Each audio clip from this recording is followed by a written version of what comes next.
إله إلا الله لا إله إلا الله لا إله إلا الله لا إله إلا الله لا إله إلا الله لا إله إلا الله لا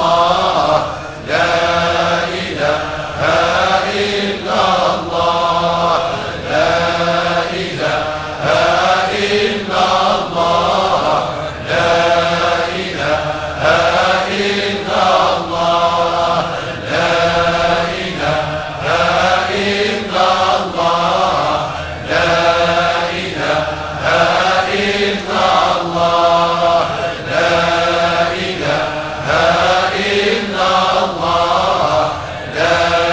إله إلا الله لا إله إلا الله لا إله إلا الله لا. Est-ce qu'on peut pratiquer ce cercle sur le monde musulman, et spécialement sur l'Algérie? Pardonnez-moi de ne pas parler comme un idéaliste, mais quelqu'un qui voit la différence dans le monde musulman. Bien sûr qu'on peut l'appliquer à tout le monde. Et nous avons commencé même à initier, parce que nous avons fait une méthode qu'on a appelée l'État pour initier au cercle. Et il y a plusieurs associations. Et maintenant, nous souhaitons, nous sommes en train de voir avec l'université, à la fois d'Alger, mais celle aussi de Tanger, de pouvoir enseigner cette méthodologie, enfin enseigner,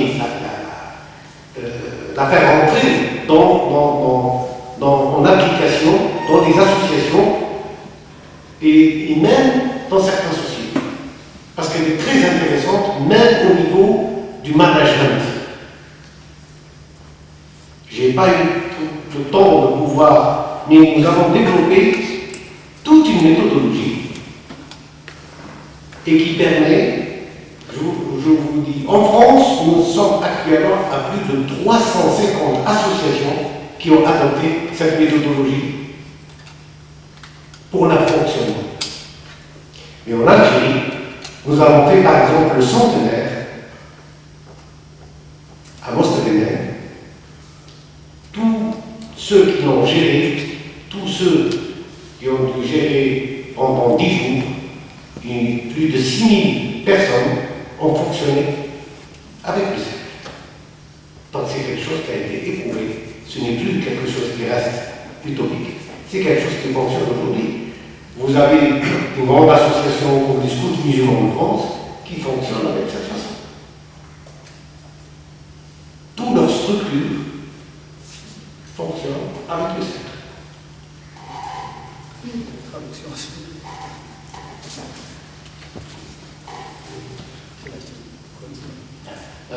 Donc, die Frage war, ist denn dieses Modell, dieses Kreismodell auch auf die islamische Welt anwendbar? Ist die Frage richtig wiedergegeben? Und als Antwort vom Chef, dieses Modell ist auf jeden anwendbar, auch auf die islamische Welt. Als Beispiel, wir haben ein pädagogisches Konzept entwickelt, eine Methode, die sich Meta nennt, die wir momentan auch einführen an der Universität in Alger und in Tanger und bereits in sehr vielen Vereinen, in Frankreich beispielsweise in über 350 Vereinen eingeführt worden ist, mit denen sie auch arbeiten. Denn dieses Modell ist ein sehr wichtiges Modell auch auf der Ebene des Managements. Ein konkretes Beispiel, wo dieses Modell Anwendung fand, war das 100-jährige Jubiläum in Algerien, Mostaganem, wo 6000 Menschen aus aller Welt zusammen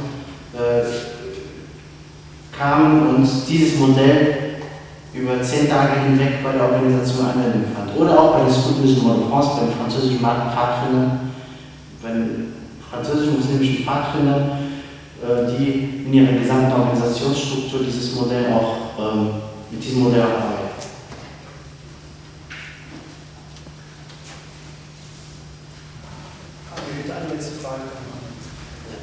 D'abord, je vous remercie beaucoup pour le travail extraordinaire de l'enseignement. Quand même, j'ai une petite question. Vous avez parlé de la conscience des langues et de la nécessité de retrouver l'originalité identique, son identité.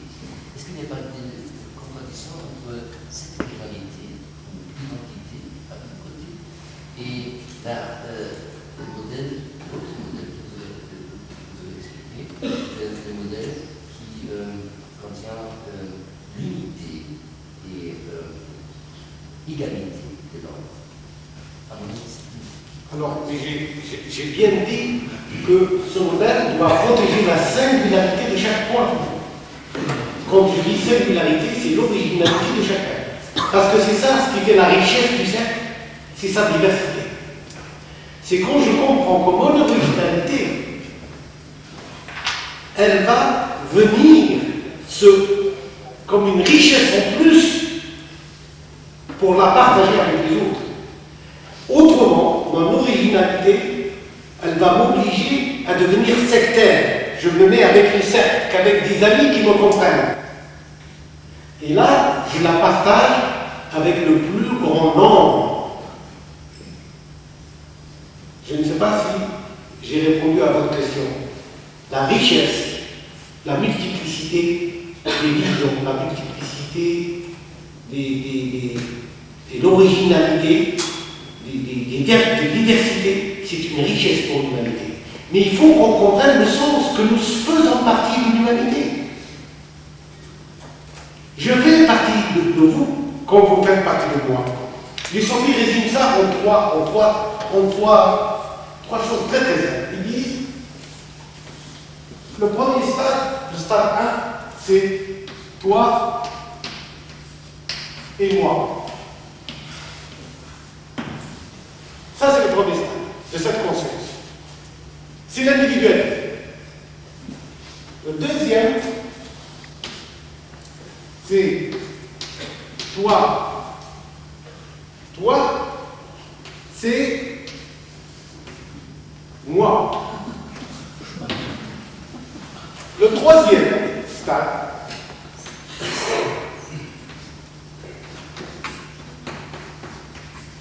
ni toi, ni moi. Et qu'est-ce qui reste? Eh bien, il reste lui, avec le grand R. Voilà comment on structure. Là, nous sommes de l'individualité. Le chacun pour soi. Chacun défend son territoire. Chacun défend son précaré. Mais dès qu'on accède à un niveau second de la conscience, alors, il y a nous, je suis vous, vous êtes moi. Nous commençons à prendre conscience que ce qui fait votre bonheur fait le mien. Ce qui fait votre malheur fait le mien. Il y a une prise de conscience dans le partage, dans le sens de la responsabilité, dans le sens de la communauté humaine et de la préservation de l'espèce humaine. Et puis, quand on passe au troisième degré de cette conscience, c'est l'humilité totale. Ni toi, ni moi. On est dans l'humilité absolue.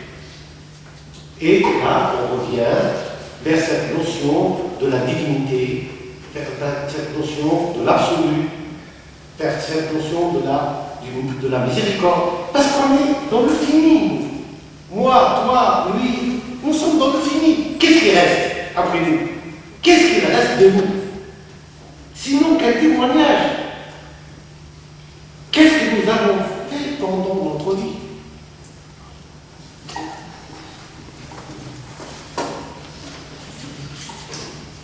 Die Frage war, ob es nicht ein Wettbewerb zwischen Identität und dieses Modells, dieses Kreismodells, dieses Modell der Einheit Gleichheit aller existiert. Der Sheikh antwortete darauf, dass er stark betont hatte vorhin, dass dieses Kreismodell trotz aller Einheit und Gleichheit natürlich die Individualität, die Einzigartigkeit jedes Einzelnen respektieren muss und hervorheben muss. Sonst wird es zu einem Sektentum, wenn wir uns nur in kleinen Gruppen zusammenschließen und nicht die gesamte Einheit sehen.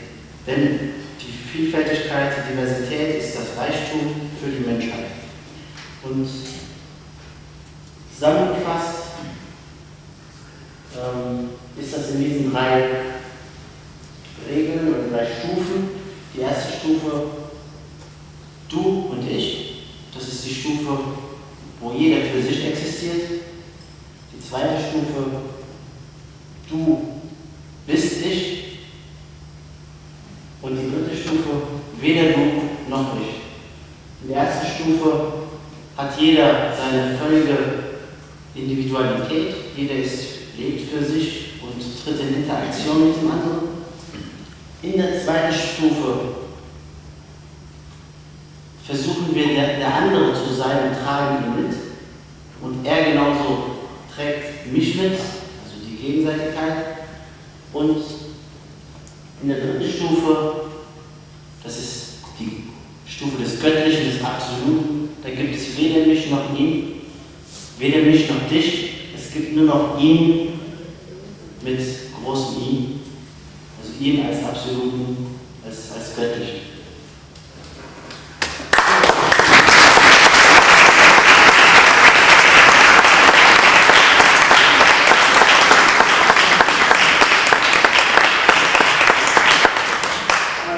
Ich möchte mich sehr herzlich bei Sheikh Tunis bedanken für seinen fantastischen Vortrag, dafür, dass er seine Meinung mit uns hier geteilt hat. Ich möchte mich auch sehr herzlich beim Übersetzer Herrn Hatib bedanken, der eine ganz fantastische Leistung heute Abend vollbracht hat. Und ebenso möchte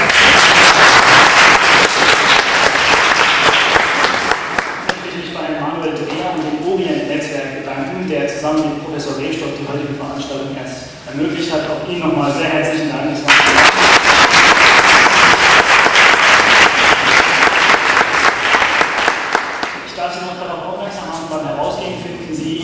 Politisch korrekt einen linken und einen rechten Tisch, weil in Broschüren sowohl im Orient-Netzwerk als auch von Herrn Sheikh Tunis. Bitte werfen Sie noch einen Blick darauf. Leider müssen wir die Veranstaltung jetzt beenden, weil wir um 22 Uhr natürlich das Gebäude schließen müssen. Haben Sie vielen Dank, dass Sie gekommen sind und noch einen schönen Abend.